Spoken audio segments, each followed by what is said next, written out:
Maël de Caland, candidat à la présidence du Parti Les Républicains, le 10 octobre 2017 à Paris, IBOSIPA. Maël de Caland est candidat à la présidence du Parti Les Républicains en décembre 2017, face à Laurent Wauquiez et Florence Portelli, âgé de 37 ans, jupéiste. Le conseiller départemental du Finistère souhaite incarner une ligne de droite modérée. Il plaide pour un parti faisant vivre des courants politiques anciens, à l'image de l'UMP des années 2000, plutôt qu'une droite, parlant à une frange réduite de l'électorat, qui pourrait risquer de dire des choses contraires à ses valeurs fondatrices. Maël de Caland déplore que concurrent Laurent Wauquiez ne souhaite pas débattre, et qu'il soit le seul à disposer du fichier des adhérents LR. Maël de Caland est candidat à la présidence du Parti Les Républicains LR.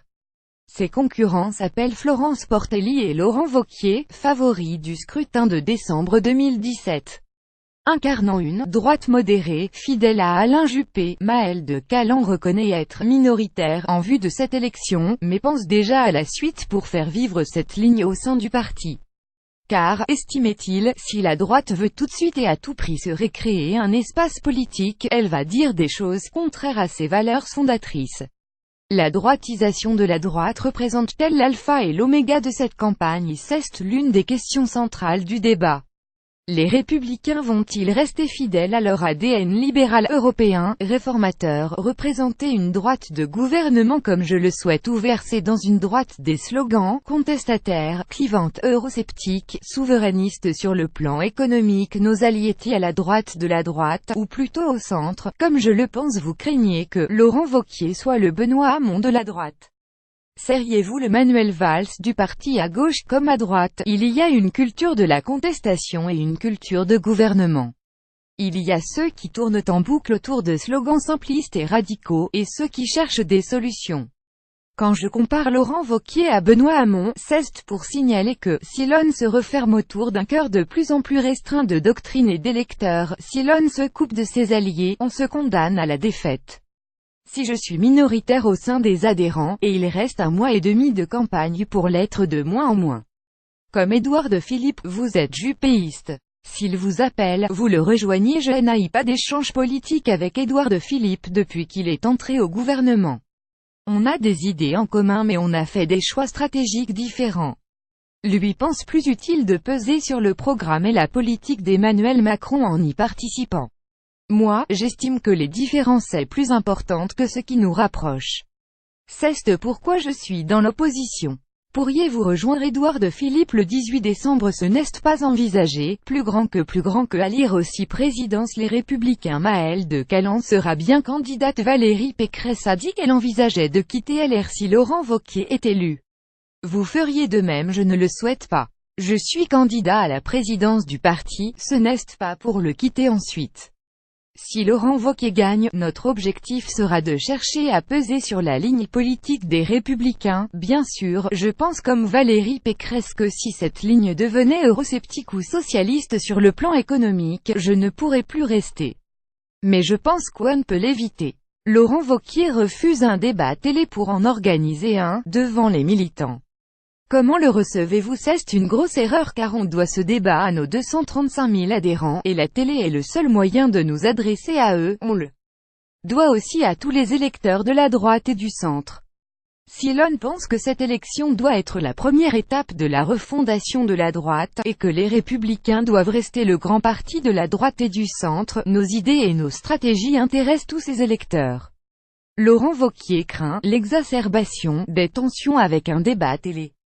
C'est le prétexte facile de tous ceux qui ne veulent pas débattre, car on peut avoir un débat d'idées tout à fait digne, et pas une querelle de personnes, à l'image des débats organisés pour la primaire à droite, tranchés le 27 novembre 2016.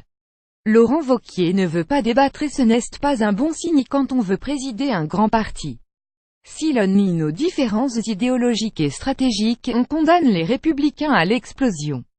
Ce congrès est le moment de mettre sur la table ce qui nous rassemble et nous distingue, pour élaborer ensuite une ligne idéologique et politique qui convient à toutes les sensibilités de la droite. Vous disposez de 15 000 € pour faire campagne. ESTCE trouve pas assez. Je suis entouré de bénévoles, donc c'est une somme suffisante. Nous sommes engagés dans une campagne où l'on n'a pas le droit de parler aux adhérents.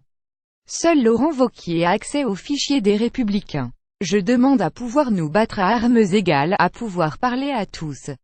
Que veut dire votre ligne de droite modérée? C'est une droite clairement de droite mais qui ne pousse pas tous les curseurs au maximum comme le fait la droite dure, l'inverse de la modération, c'est l'excès, entre l'idéologue Patrick Buisson qui a inspiré Laurent Wauquiez, Nadine Morano qui affirme que la France est un pays de race blanche, Christophe Billan président du collectif Sens Commun qui pense que l'on ne peut être français sans être chrétien, et Laurent Wauquiez qui dit que la droite est identitaire. Il y a manifestement une forme de porosité. Cela-ci implique une clarification de la part du candidat, car ces paroles n'étant pas conformes à la charte des valeurs des Républicains. On peut discuter de la ligne politique ou de la stratégie des Républicains, mais nos valeurs européennes, libérales et républicaines n'étant pas négociables. Après la présidentielle puis les législatives perdues, en quoi le choix de Laurent Wauquiez de mordre sur l'électorat du FN s'érahit-il faux? Notre culture est incompatible avec la culture populiste du FN, leurs idées europhobes, antilibérales, xénophobes. Sur le plan stratégique, je pense par ailleurs que ce serait une erreur colossale. À chaque fois qu'on cherche à récupérer ses électeurs en durcissant le ton, c'est comme la drogue. Il faut que le shoot soit de plus en plus important, car on leur a fait le coup en 2007 puis en 2012. Et je ne pense pas que Laurent puisse y arriver aujourd'hui. Vous dites parler à l'électorat de la droite et du centre plutôt qu'aux seuls adhérents qui votent en décembre. Vous trompez-vous d'élection, comme Alain Juppé durant la primaire. Je ne veux pas dire aux adhérents ce qu'ils veulent entendre, mais leur dire comment la droite peut gagner, comment elle peut être utile au pays tout en étant dans l'opposition, et comment elle peut réussir une fois au pouvoir. Ces réflexions incompatibles avec la culture de slogan. Si la droite ne met pas à profit ses 5 ans dans l'opposition pour bâtir une alternative crédible, elle ne pourra pas le faire quand elle sera au pouvoir. Votre projet est style LUMP de 2002, rassemblant RPR, démocratie libérale et une partie de l'UDF. Oui, cette UMP qui a fait vivre en sein des courants politiques forts et gagné 358 députés en 2002, puis 313 en 2007. Au-delà des affaires, je pense que ce qui a tué LR, ce n'est pas l'excès de courant mais le rétrécissement politique. Cela fait une dizaine d'années qu'on parle à une frange de plus en plus réduite de nos électeurs sur un cœur de plus en plus réduit de doctrine.